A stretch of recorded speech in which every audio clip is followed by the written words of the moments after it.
Ramuan obat batuk dan pilek serta flu. Ini terdiri atas madu, kunyit, jeruk lemon. Kemudian setelah ini perendaman kurang lebih 5 jam, madu kita ambil, kita saring. Kita ambil secukupnya.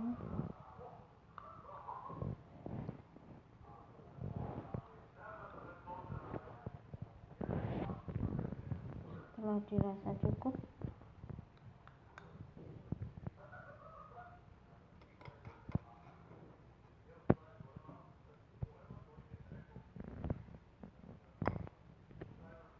kemudian ini kita tambahkan air sampai penuh, kita minum. Insya Allah berkhasiat.